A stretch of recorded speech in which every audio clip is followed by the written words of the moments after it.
सत्ता में अब वो कुंजी खोलते हैं जिसमें दो खबरें हैं और दोनों का केंद्र है पाकिस्तान।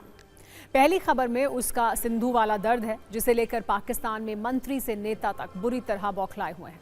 भारत के लिए धमकियों की डिलीवरी कर रहे हैं, लेकिन जिस वक्त पाकिस्तान से युद्ध की हवाई फायरिंग की जा रही है, ठीक उसी वक्त एक लेटर ट्रेंड कर रहा है जिसमें पाकिस्तान के साथ शांति वाली बातें लिखी गई हैं। इन दोनों खबरों पर हमने सत्ता की कुंजी तैयार की है। सबसे पहले सिंधु संधि पर पाकिस्तान का रोना धोना आइए देखते हैं। पहलगाम में हुए आतंकी हमले के बाद भारत ने सिंधु जल संधि को स्थगित किया था। करीब 1 वर्ष बीत चुका है। पाकिस्तान दुनिया में घूम घूम कर अपना ये दुख सबको बता रहा है, लेकिन बात बनी नहीं तो मन की शांति के लिए उसने सिंधु समझौते पर अपने ही मुल्क में एक इंटरनेशनल कॉन्फ्रेंस कर ली, जिसका मकसद है भारत के फैसले के खिलाफ दुनिया का समर्थन हासिल करना। लेकिन वहां भी पाकिस्तान धमकियों से ज्यादा कुछ नहीं कर पा रहा है। भारत को लेकर लगातार हवाई धमकियां लॉन्च की जा रही हैं। उसका शब्दकोश देखिए, कोई परमाणु तबाही की बात कर रहा है तो कोई ये कह रहा है कि हाथ काट दिए जाएंगे, कोई युद्ध वाली धमकी दे रहा है तो कोई बर्बादी की बात कह रहा है। इसमें सबसे आगे हैं पाकिस्तान के पूर्व विदेश मंत्री बिलावल भुट्टो और डेप्यूटी पीएम इशाक डार। बिलावल ने तो यहां तक कह दिया कि पाकिस्तान की अर्थव्यवस्था का गला घोंटने और उसके पानी के रास्तों को बाधित करने के लिए परमाणु वाली जवाबी कार्रवाई तक हो सकती है। आपको पाकिस्तान की तड़प की बड़ी वजह बताते हैं। पाकिस्तान को आखिर सिंधु वाला इतना बड़ा शौक क्यों लगा? असल में सिंधु जल संधि वो समझौता था जिसे भारत ने पाकिस्तान के साथ बुरे से बुरे हालात में भी कभी स्थगित नहीं किया था। भारत और पाकिस्तान के बीच 1965 और 1971 का युद्ध हुआ। 1971 में पाकिस्तान के 2 टुकड़े भी हो गए। 1999 में करगिल वॉर हुआ, लेकिन सिंधु जल समझौते पर रोक नहीं लगाई गई। युद्ध के समय भी भारत ने यह ख्याल रखा कि दुश्मन प्यासा ना रहे, लेकिन पहलगाम हमले के बाद भारत के सब्र का बांध टूट गया और वो हुआ जिसकी कल्पना भी पाकिस्तान ने नहीं की थी। भारत पाकिस्तान के बीच सिंधु जल समझौता 19 सितंबर 1960 को हुआ था। जब दोनों देशों के बीच पानी को लेकर विवाद था, तब विश्व बैंक ने एक मध्यस्थ की भूमिका निभाते हुए इस संधि को कराने में मदद की थी। अब पाकिस्तान इस बात से भी तड़पा हुआ है कि वर्ल्ड बैंक ने पहले ही भारत के फैसले से खुद को अलग कर लिया। इसके बाद से पाकिस्तान यूएन समेत कई अंतर्राष्ट्रीय मंचों पर सिंधु विलाप कर चुका है, लेकिन उसके आंसू पोंछने को अब कोई भी तैयार नहीं है। पाकिस्तान को दिक्कत सिर्फ पानी के बंटवारे से नहीं है, बल्कि सिंधु जल संधि का एक अहम हिस्सा डेटा शेयरिंग भी था, क्योंकि सिंधु संधि में शामिल नदियां भारत के पहाड़ों से होकर गुजरती हैं। इसलिए भारत के पास भौगोलिक रूप से ताकत है कि वो कम पानी रोके और कब उसकी दिशा बदले। अब तक भारत पाकिस्तान से बाढ़, बारिश और हाइड्रोलॉजिकल डेटा शेयर करता था, लेकिन संधि निलंबित होने के बाद भारत ने ये डेटा पाकिस्तान को देना बंद कर दिया है। भारत को मिले इस कंट्रोल से भी पाकिस्तान की सत्ता घबराई हुई है। अब ऐसा भी दावा है, भारत ने जो सिंधु जल संधि स्थगित की है, उससे पाकिस्तान के कई हिस्सों में हालात धीरे धीरे खराब हो रहे हैं और गर्मी में ये संकट और बड़ा हो गया है। पाकिस्तान के सिंध और बलूचिस्तान जैसे प्रांतों में गंभीर जल संकट की स्थिति है। करीब 1/3 आबादी इस वाटर क्राइसिस से बुरी तरह प्रभावित है। सिंध के नॉर्थ वेस्ट कैनाल में 64% पानी की कमी हो गई है। इसके अलावा राइस कैनाल में 38% और दादू कैनाल में 82% पानी की कमी हो गई है, जबकि सुक्कुर बैराज का जल स्तर भी लगातार घट रहा है।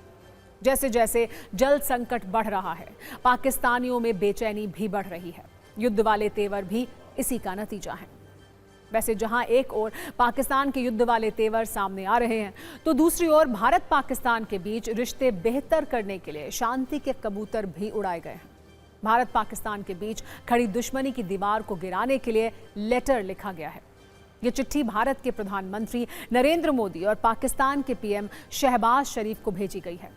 इसमें दोनों देशों की 117 हस्तियों के साइन हैं। इन 117 लोगों में 61 लोग भारत के हैं, जबकि इस चिट्ठी पर 56 पाकिस्तानियों के भी साइन हैं। इन लोगों में न सिर्फ राजनीति से जुड़े हुए लोग हैं, बल्कि कई पूर्व राजनयिक और अलग अलग क्षेत्रों से जुड़े लोग शामिल हैं। जो चिट्ठी पीएम मोदी और शहबाज को भेजी गई है, उसमें किसके नाम हैं आप वो भी देखिए। जम्मू कश्मीर के पूर्व सीएम फारूक अब्दुल्ला, पूर्व सीएम और पीडीपी अध्यक्ष महबूबा मुफ्ती, मीरवाइज उमर फारूक, इसके अलावा मणिशंकर अय्यर, बंगाल के नेता हुमायूं कबीर, आरजेडी सांसद मनोज झा के साथ पूर्व रॉ चीफ AS दुलत का भी साइन है। कई पूर्व अधिकारी, पत्रकार, वकील और सोशल एक्टिविस्ट भी इस लिस्ट में हैं। 117 हस्तियों के लेटर में भारत पाकिस्तान के बीच क्या क्या होना चाहिए और क्या नहीं होना चाहिए, इसे भी डिटेल में लिखा गया है। चिट्ठी में मांग की गई है कि दोनों देशों के बीच तनाव खत्म किया जाए, जम्मू कश्मीर के साथ सभी विवादित मुद्दों पर चर्चा की जाए, दिल्ली और इस्लामाबाद में हाई कमिश्नर की दोबारा नियुक्ति की जाए, दोनों देशों का एयर स्पेस दोबारा खोला जाए, क्रिकेट के साथ दूसरे सभी खेलों में भारत पाकिस्तान के बीच द्विपक्षीय सीरीज हो, फिर से दोनों देशों में कारोबार हो और बॉर्डर भी खोले जाएं। हालांकि अब इस चिट्ठी को लेकर बीजेपी भड़की हुई है। उसने चिट्ठी में साइन करने वाले कश्मीर के नेताओं से पूछा है, लेटर में पाकिस्तान के अवैध कब्जे वाले कश्मीर और आतंक का जिक्र क्यों नहीं है।